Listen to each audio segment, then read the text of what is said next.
things happen on your sets. I've been on a lot of sets, man. I've been on a lot of sets. I mean, I can honestly say that things happen on your set. I said it a second ago, only on a Brett Mauser production.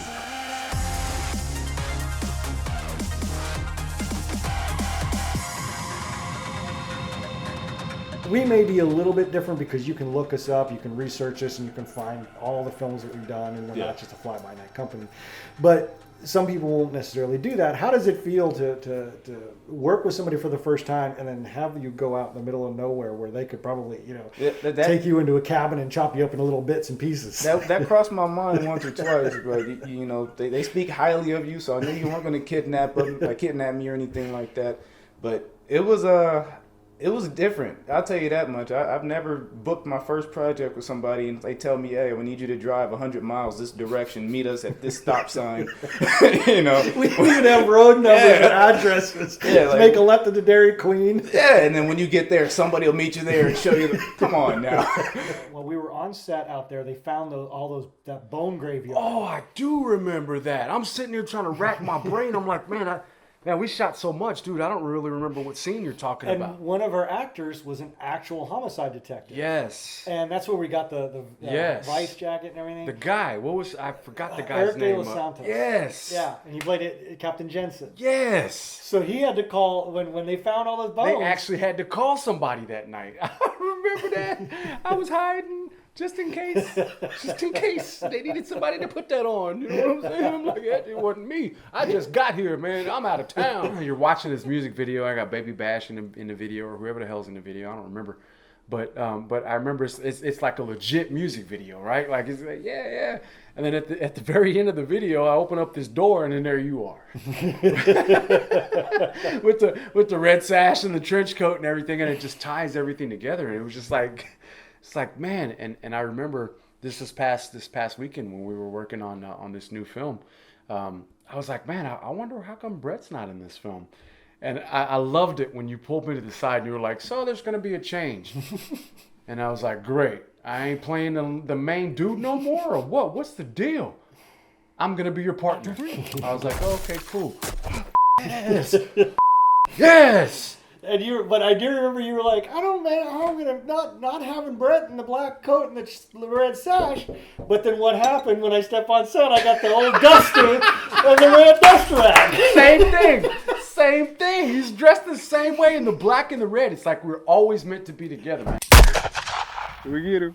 I think we got them all in this town. There was a recent meme where somebody said, "Well, okay, you have a talking about the 1 in 1,000 chance of getting killed by the COVID," and they're like, "Well, if you have 1,000 M&Ms and one of them is poison, are you still going to take a mouthful of M&Ms?"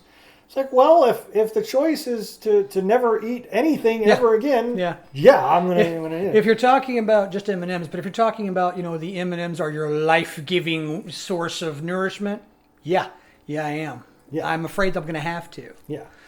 And especially when, if you want to continue that perspective, especially when I have a 99.97 chance of surviving the poison, I'm taking that chance. I might even snack on them in a movie. I'm just that kind of guy. The idea that I can disagree with you, or you can disagree with me, or this person can disagree with that person, and then because of that, one of us needs to get fired from our job because we are, I don't know what, a Nazi or whatever, or a socialist. That's dangerous because if you think that you're going to call up my boss and then someone tomorrow is going to call up your boss, or that you're the next person on the block, or you say something, because here's one thing about the world. The pendulum swings. And the pendulum swings this way, and then the pendulum swings back. Trump one year, Biden the next. Biden the next. Who's coming next after this? Because Biden's doing such a good job. Everything in the world wants you dead. Yeah, so Adam and Eve it up. Yeah, it was one of the funny stories. I was talking with an Australian from a buddy of mine flying around one time, and he was like, Texas. I was like, what do you mean? He was like, everything kills you. I was like, you're from Australia. He was like, I didn't say America, just Texas. That place. You have a spider this big, it'll kill you. At least our spiders are this big. You can see him coming. You can see him coming. You can hear it crunching branches and stuff. Not yours, but this big. Texas. And I'm like, that's awesome. Okay. I can look at a movie like The Benders, where I really cut my teeth on special effects. Right. I learned After Effects on that movie. That's all I learned. That we talked about that before, where the Benders was my special effects movie. Special effects movie. Characters, forgot about those. Plot, forgot about it. Storyline, forgot about it. Character arcs, oops. But the special effects, I figured We out. really should have had anybody in that movie. Just have the special effects. Yeah. It'd have been great. So fast forward, here we are in Lady Lawman, a western. Not a lot of special effects, but there are. There are a lot. There's one major one. There's the explosion with the dynamite, and it was all okay. Taking what I learned from that movie and other movies, but going, okay, I've got to get this right. It's got to be believable, and it wasn't just the explosion; it was the sound effects, it was the beep, it was the heartbeat, it was all that blending. The way they flew, the parts of guys flying through the air, that was just trippy. It was part of that stuff. Learning from the Benders. I don't think I read more than half the book because I didn't even remember. I didn't know how it ended. I tried reading it, but oh my god, it's like, seriously?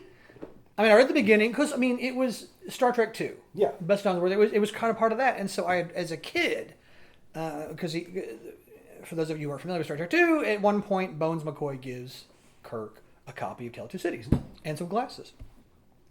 It was the best of times. It was the worst of times. And then at the end, it's a far, far better thing that I've done than I've ever done. And it was this whole thing about the Tale of Two Cities, and I was like, well, if Star Trek's doing it, oh my god, dude! I tried reading that book. I was like, this is crap. It's complete. What the is going on? I have no idea.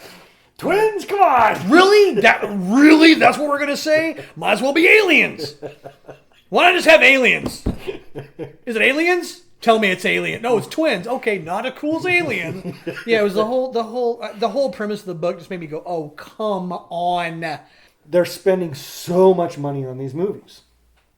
And then here comes somebody that does a film like Lady Lawman, which we're still crunching all the numbers, but let's just for the sake of argument say under $10,000. That we shot in 8 days. Wow. And while you can watch Lady Lawman, and it's a great film, but you can still kind of see, okay, it doesn't have that look of a Hollywood film, what have you.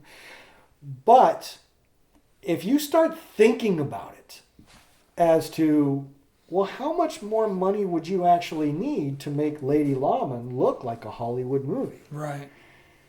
And where does that money go? Right. Why can somebody do some movie like Lady Lawman for less than $10,000, but then Magnificent Seven costs $60 million, $80 million, $120 million? And it don't look like it should. Yeah. Hey, I've got a credit card for $10,000. I'm going to go make a movie. No, don't do it. Because you're going to be living with that for years. That $10,000 doesn't stay $10,000 when you talk credit cards. That $10,000 you blow is going to become $30,000. Because you got at least 20% interest on that. Typically, you got some pretty good interest on it. Don't do it. Another one that's to talk about the prior planning. One of the things I wish they did was they would, when you're teaching kids, instead of teaching them how to pass the task test, teach them how to balance a checkbook. The difference between the first one, Infinity War, whatever, and then Endgame. Endgame, he was just the evil dude. I'm just going to kill everybody now. But in the first Infinity War, he was like, I'm doing this to save the universe because there's not enough resources. We've got to get half the people out. That way everybody can, of course, anyone who's ever, actually read an economics book. Yeah, just like that you cannot have, there's a chain of, you can't do this. You take away 50% of the people, you've destroyed humanity. Don't you understand logistics, you idiot? Especially if it's just random. What if you accidentally, the 50% are all the farmers? Yeah. You got nobody knows how to plan a tree. Who can't play bad guys because of what color they are. The bad guy is the greatest character. Everyone, Darth Vader, Hannibal Lecter, we talked Andrews. about this. We talked about this when we were shooting that, and how, because of this political correctness, or you can't cast a black guy as the bad guy. Why? And we talked about that. It's taking great roles out of the hands of People that deserve them. Exactly. Doesn't matter what color they are. Yeah. Exactly. Why not be colorblind in all things? And the reason is Because that's racist. The progressive idea, they've built themselves into this monolith. They put people on pedestals and then they try to tear other pedestals down because they don't understand the historical context of what's going on. They seem to think that a black man, someone who isn't white, shut up, that isn't white, can't play the bad guy when he's one of the best bad guys I've ever seen. Wow. Thank you. Not even in like, I hate movies, but I love a bad guy that makes me believe he's a bad guy. And I never had any doubt that Andrews was evil. Did I give a that he's black or brown or purple Dominican or any other color? Well, you know, or just poor. Did I give a crap what color he was? I mean, seriously, do you think I give a shit? Now, why would anybody else? Because if he's the best person to play that role, okay, when you start doing your identity politics, now he can no longer play that role. You can put someone else in there. Why? He's the perfect person for the role. I want him to play the role. Oh, well, no, he can't because he's not white. Now What? who's being racist? Now who's being Yeah, racist? yeah. I want him to do it. Wow, He's the that's best motherfucker deep. for the That's job. deep, man. That is deep how you spun that around, man. And You have also the concept, people say, well, Cleopatra should be black because she's Egyptian. It's like, no, she's She wasn't. Greek. Cleopatra was a Ptolemy, and the Ptolemies were, say it with me, Greek. It was me and my buddy Scott McCroskey, who just retired from the military, actually. And he and I were supposed to go out and help Brett film a thing, Blue Moon. And we were supposed to meet a guy named Ty Fish, which we were very excited for. We were like, his name's Ty A. Fish? Really? That's his name? And Brett's like, yeah, that's his name. And I was like, his name is Ty A. Fish. And Scott's like, what? I was like, I know. I'm so excited. That's easy enough. We can, be extras or be with us. No, you're going to be actually starring in it. And I was like, okay, one more time, Brett. We just came up here to, like, hang out and go to the Mexican place, and what was the name of that place? Casa Bonita. Yeah, we're gonna go to Casa Bonita. oh man, We just came here to go to Casa Bonita and watch the dudes and the girls jump into the water, and we were gonna like go up the mountain and see snow. We're not actually here to. No, you're gonna be filming a thing. Actually, we're gonna be starting tonight at a truck stop out in the middle of nowhere. And we're like,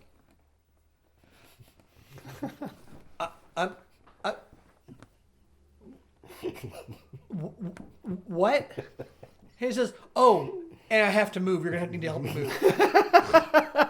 we're gonna move out there so that we can do this. Wait, I actually changed apartments because I didn't have enough locations. and so we're like, okay. And it's not like he's telling us on the phone. I mean, we're driving up Pikes Peak. Oh, by the way, guys. So not like we can even get out of the car because there's a mountain, Boom, and I would fall backwards into the snow. And the snow would be up. So I'm like and the snow is like up here.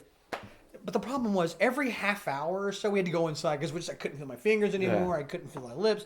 And so we had two other people that were there who had never met me and Scott McCroskey. Now, Scott McCroskey is like a younger version of me. He's a little weird, a little crazy, likes to cuss. He was also in the Army for a bunch of years. He's also a pilot. Now, Scott and I have known each other almost longer than I've known Brett because he and I were in band together. And we were at Texas A&M at this time. And so we go inside, and I'm sure you'll roll the footage at some point because he's actually got the footage. It's hilarious. And the phone rings, and this truck stop. Well, I've never been in a truck stop when the phone rang. Oh no. And so what does Jeff do when the phone rings? I'm like, hello. And it's just, hi. And I'm like, I look over at McCroskey, and he's like, and I was like, and he's like, well, I was like, hi. And Scott, when I did that, he was like, and I'm like, I'm like, hi, this is Tracy. Hi, Tracy. How you doing, baby? And I started doing this thing. Fun for just passing through? Baby, if you knew the size of my you pass a truck, alright? And of course, Scott can't keep quiet. So he's gonna like, who is it, sweetie? And I was like, it's Tracy. And so we had this whole, now here's the thing, Brett's laughing because he knows Scott McCroskey and I are a bunch of whack jobs. His other actors are like,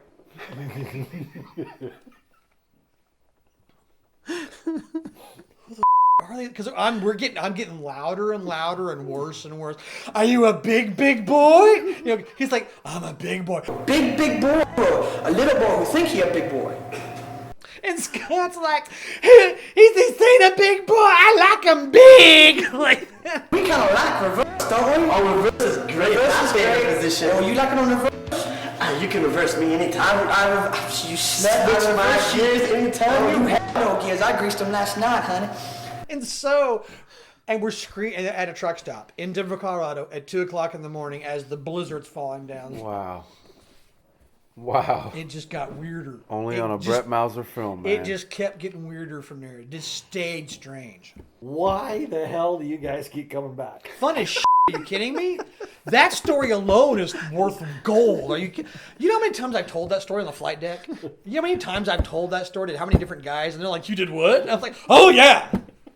Hi. You know, That ain't why I keep coming. I don't come back for no gay truckers. I'm gonna tell you that right now. I love me some gay truckers. It's for me it's this way. We thought, all right, we got something. So we drove. Me, and Jennifer drove to LA and figured we just start knocking on doors, trying to show our film to Leaving agents. copies of movies in like studios, elevators. Like someone's gonna find it and call us. Yeah. Like no, they're gonna give us $1 million. Yeah, well, That's how you everyone- do it, folks. yeah. That's exactly how you do it. I mean, if you're an actor or filmmaker, let me just tell you, and this is going to sound, you're going to go, you did what? But to experience what it is to be a filmmaker and how, what the market and what it's like, just without an appointment, without anything at all, just walk into CAA, the biggest talent agency in the world, into their lobby and introduce yourself as a filmmaker with a little VHS movie. And is there anybody who would like to speak to us? And say, but we made a movie for $7,000. And we're proud of it. There's some people that would like to speak to you guys. Not in these offices, though. They said, hey, Ty, go get me some drug dealers. And you went down and you got drug dealers. I meant actors to play drug dealers. That's not what you said, though. But My white kidnapper van. I was just about to say, you rolling up to downtown Fort Collins when this creepy kidnapper van with everything except free candy written on the side of it. I still remember our first boom mic was like a broken microphone stand, and we just kind of winded a microphone around it and just like hung it. Little $10 mic we got out, stick. We bought it mic at that we Radio got off Shack. Radio Shack. This'll work. Yeah, we're gonna do our lines now. Yeah, by the first day it's broken and it's dangling from the stick, and then the ball of the microphone is dangling even further.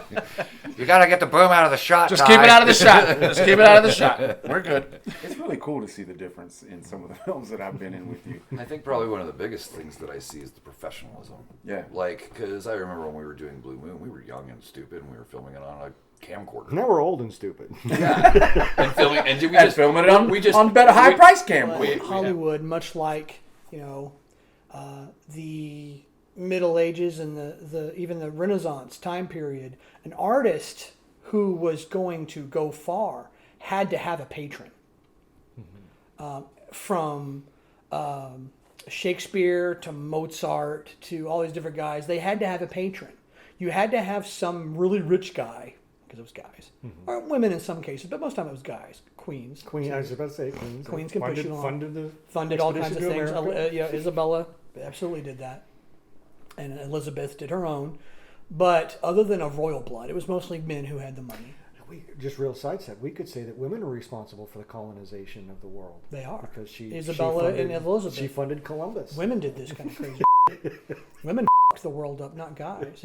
It's funny because it is irreverent. It is out of control. It is beyond normal. Oh my God, nothing this bitch slapped the hot chick. It's also our way of remembering things like the atrocities that happen and not forgetting it and keeping it part of our history. Right. It's our way of dealing with our own stress, like you said, our own traumas, things that have happened to us. But it's also our necessity to, sometimes get a message across. There's just so much involved in those shows. Because a character is a character. When you have a good character, it doesn't matter if it's a giant bird or if it's a Snuffleupagus, or if it's a whatever the hell Gonzo is. Those are fantastic characters, and that's what drives them forward. Well, you've got War Dogs with this bizarre cast of characters that are basically little plastic toys that say and do the weirdest, most offensive horrible things. It's the same thing with like South Park. Since they're kids, they can say all these horrible things and it's all okay. Since your guys are plastic characters, they can say the most horrible things and it's all okay. And it's only those little birds that get butt hurt because their mommy didn't love them enough, or their daddy loved them too much, which is why they're in the writers union. Who get butthurt about that stuff because his liberal education didn't allow him to understand humor, which is why Dave Chappelle has such trouble with lefties, but not everybody else. Mm-hmm. Okay. Do you feel things are changing? Yes and no. But at the same time, I haven't been watching too many current films. I've been too busy trying to be in them, if that makes sense. But for the most part, most drama films, you have a whole bunch of white people doing white people. Most action movies, that's just where we're at in Hollywood right now. But it's I don't want to say it's getting worse, but it's still a 50-50 split. When it comes to diversity in films today, I don't mind it. It's the one thing that I do see, and this is probably going to piss on a lot of people and offend a lot of people off, is it's not. I'll watch commercials, and it's not that it's a black spokesperson or an Asian spokesperson. It's that, and tell me if you've noticed this or don't. Did you keep your mouth shut? They are casting. Now it's not just diversity of ethnicity, it's diversity of looks, because there are some of the ugliest spokespeople I have seen coming out on TV lately. Are you kind of on the same page where you're watching a toothpaste commercial or something and you're like, that is the ugliest model I've ever seen. Oh, God. And these are just some of the wackest looking people. All of a sudden, it's like, well, we've got to get the fat people here, we got to get the ugly people there, we got to give them chances to be stars. And it's like, no, I just want to be sold toothpaste. Give me somebody that I can go, I want to look like that person when I brush my teeth. Yeah. Do you... This is probably what you're going to pass on. I'm going to plead the fifth on this one for sure. But I know what you're talking about. This one filmmaker had made this great film. It was really good. Now, when it comes to music for students, a lot of them will just pull something off the internet. They usually don't have to worry about the copyright stuff because it's just for class and you're allowed to do that, and as long as that's sold, blah, blah, blah, blah, blah, blah, blah. Yeah.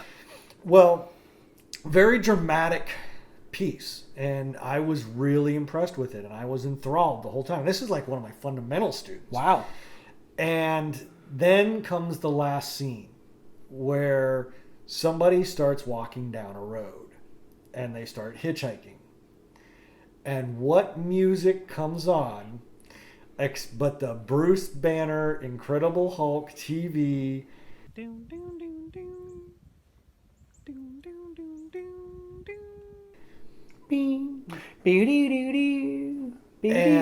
I couldn't help myself, but I burst out laughing. Mm-hmm. Because all I could see was Stewie from Family Guy walking down the highway with that music.